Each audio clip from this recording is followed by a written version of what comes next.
क्योंकि बाबा बागेश्वर ने क्या कहा, उन्होंने हिंदू एकता का संदेश दिया। हिंदू एकता का संदेश, सिर्फ एक ये संदेश सभी पर भारी पड़ रहा है। कैसे? पप्पू यादव निर्दलीय हैं और चुनाव लड़ने के लिए अपनी पार्टी वो अपने स्ट्रॉन्ग करना चाहते हैं। वो कह रहे हैं कि नटवर लाल बाबाओं पर बैन लगे इस बयान की वजह से। इसके बाद मैदान में आते हैं प्रशांत किशोर, जन सुराज पार्टी के, और वो कहीं ना कहीं अलग अलग धड़ों में राजनीति करने की कोशिश करते हैं। कभी छात्रों की राजनीति करते हैं, क्योंकि स्ट्रैटेजिस्ट तो वो सफल थे, लेकिन राजनेता इतने सफल नहीं हो पाए हैं। और ऐसे में वो भी बयान दे रहे हैं। वो कह रहे हैं कि देश संविधान से चलेगा, बाबाओं के हुक्म से नहीं।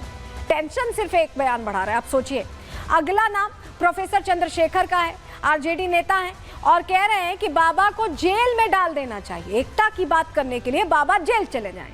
इसके अलावा मुकेश रोशन आते हैं, वो भी आरजेडी के नेता हैं, कह रहे हैं कि वोट बैंक की राजनीति कर रहे हैं। अब बताइए, बाबा को कौन सा चुनाव लड़ना है? वो तो खुद भी कह चुके हैं मन से कि उन्हें कौन सा चुनाव लड़ना है जो वो राजनीति करेंगे। इस पर बयानों के तीर चल रहे हैं। किस तरह के बयान आए, पहले आपको सुनवा रहे हैं, सुनिए। उनके टुच्चे बाबा लोग हैं ये लोग, फ्रॉड नटवर लाल है। ये जो एक जिसको बंदर की तरह मार्केटिंग करने के लिए नेता जाते हैं, उनको भी बिहार घुमा रहे हैं। तो अब नीतीश जी पर भरोसा नहीं है, नरेंद्र मोदी पर भरोसा बीजेपी को नहीं है। बीजेपी हमेशा बाबाओं पर और गलत चीज़ों पर भरोसा करके चुनाव जीतती है। इसीलिए ऐसे फ्रॉड नटवर लाल बाबाओं पर बैन लगने की जरूरत है। वो चुनौती देता रहता है कि छेड़ोगे तो छोड़ेंगे नहीं, छोड़ोगे तो छेड़ेंगे नहीं। अरे पगला, तेरे जैसे बाबा बहुत आए और बहुत चल गए बूट लादने। अरे भाई, हर व्यक्ति अपनी भावना व्यक्त करने के लिए स्वतंत्र है, लोकतंत्र है। बाबा बागेश्वर भी आए हैं, अपना कुछ बोल रहे हैं, जो बोल रहे हैं उनके समर्थक उसको सुन सकते हैं, उस पर टिप्पणी कर सकते हैं। लेकिन देश किसी बाबा के कहने से थोड़ी चलता है। देश चुने हुए प्रतिनिधि, जनता के द्वारा चुने हुए प्रतिनिधियों के द्वारा चलता है। देश का कानून संसद में बनता है, किसी बाबा के दरबार में तो बनता नहीं है। देश जो है वो संविधान से चलता है। अब आपने बयान सुन लिए, लेकिन ये बयान क्यों आए, जरा आपको समझाते हैं। बाबा बागेश्वर हिंदुओं को एकजुट करने में लगे हैं। वो हर जगह, सिर्फ बिहार ही नहीं, जहां भी जाते हैं वो यही कहते हैं कि हिंदुओं को एक होना है। और बिहार में जाति की राजनीति हावी रहती है। हर कोई अपना वोट बैंक समझ के बयान देता है। बहुत नाप तोल के चलती हैं चीजें बिहार में। कई पार्टियां जातीय समीकरण पर ही टिकी, उनका पूरा अस्तित्व उसी पर टिका हुआ है। बिहार में आरजेडी का एमवाई फैक्टर जग जाहिर है, मुस्लिम यादव फैक्टर। पप्पू यादव भी मुस्लिम यादव वोट बैंक के भरोसे, उनको लग रहा है कि वो इस बार सेंधमारी कर लेंगे।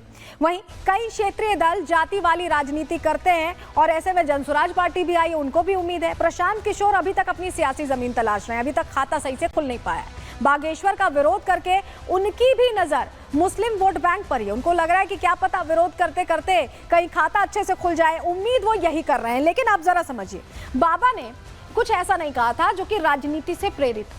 तो ये राजनीति की बात आखिर क्यों कर रहे हैं? क्यों उन्हें लग रहा है कि बाबा राजनीति करना चाह रहे हैं? क्योंकि बाबा ने एकता की बात कह दी, और एकता की बात होगी तो वोट बैंक का क्या होगा, यही टेंशन है। बिहार में बाबा बागेश्वर की कथा हुई, 5 दिन तक बाबा की हनुमंत कथा चलती रही, और कथा में अलग अलग जिलों से भक्त पहुंचे, बड़ी संख्या में भक्त पहुंचे। बाबा ने हिंदुओं को एक होने का संदेश दिया, एकजुट रहने की बात कही, और जात पात के बंधन को तोड़ने का भी संदेश दिया। वहीं से दिक्कत शुरू होती है इन पार्टियों की। कथा के दौरान फिर से उन्होंने हिंदू राष्ट्र की भी मांग की, और बिहार से बाबा की कथा से कई दल बहुत टेंशन में आ गए, क्योंकि जैसे ही एकता की बात हुई, उनका जो वो गुड़ा गणित है वो पूरी तरह से बिगड़ता दिखा। बाबा बागेश्वर ने कैसे बिहार में हुंकार भरी है, एकता की बात करिए, सुनिए जरा। बिहार की अद्भुतता बहुत अनूठी है। यहाँ के लोगों की श्रद्धा और आस्था बहुत अद्भुत है।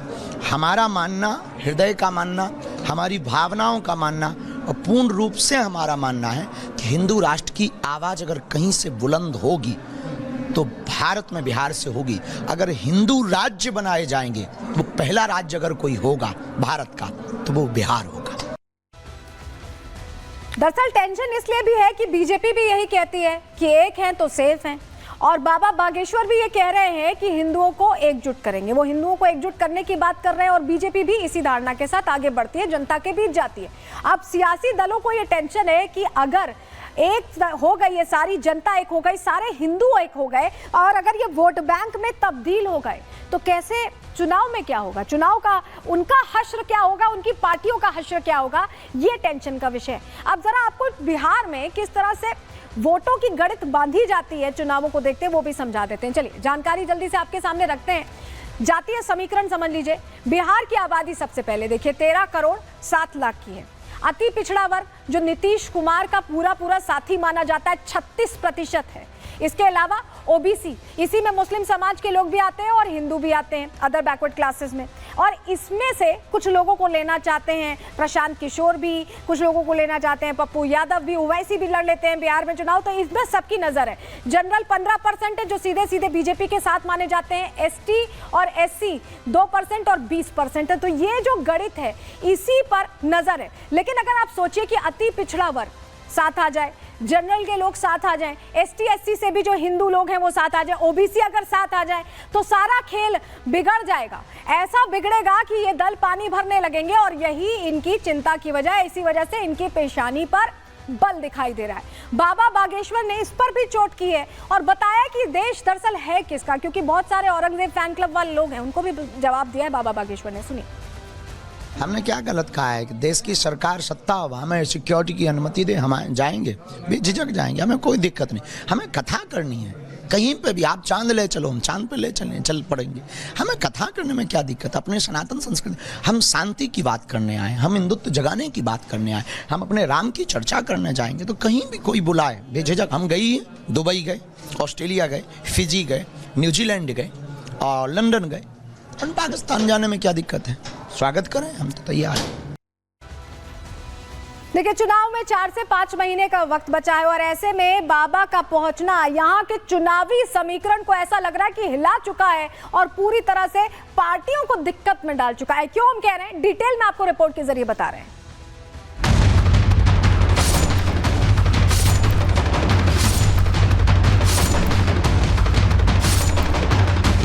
बिहार में इसी साल चुनाव होना है, लेकिन चुनावों से पहले बिहार में जाति और सियासी समीकरण साधने की कोशिशें तेज हैं। विपक्ष जहां पुराने वोट बैंक को बचाने की कोशिश कर रहा है, वहीं जन स्वराज पार्टी के अध्यक्ष प्रशांत किशोर अभी भी सियासी जमीन तलाशते नजर आ रहे हैं। बिहार में आरएसएस के कार्यक्रम और बाबा बागेश्वर की हनुमंत कथा ने विपक्ष की नींद उड़ा दी है। विपक्षी दल ये भाप चुके हैं कि चुनावी रण सजने से पहले ही बीजेपी ने चक्रव्यूह की रचना शुरू कर दी है। एक रहोगे तो सेफ रहोगे के नारे के साथ बीजेपी पहले महाराष्ट्र और हरियाणा फतह कर चुकी है। दिल्ली में भी भ्रष्टाचार को हथियार बनाकर बड़ी जीत दर्ज की जा चुकी है। ऐसे में बीजेपी के इन दो एजेंडों से आरजेडी की मुश्किलें बढ़नी तय हैं, क्योंकि आरजेडी अध्यक्ष लालू यादव समेत परिवार के कई लोग जमीन घोटाले में फंसे हुए हैं। वहीं अगर हिंदू एक हो गए तो जातीय समीकरण भी बिगड़ जाएगा। यही वजह है कि आरजेडी के नेता बाबा बागेश्वर पर हमलावर हैं।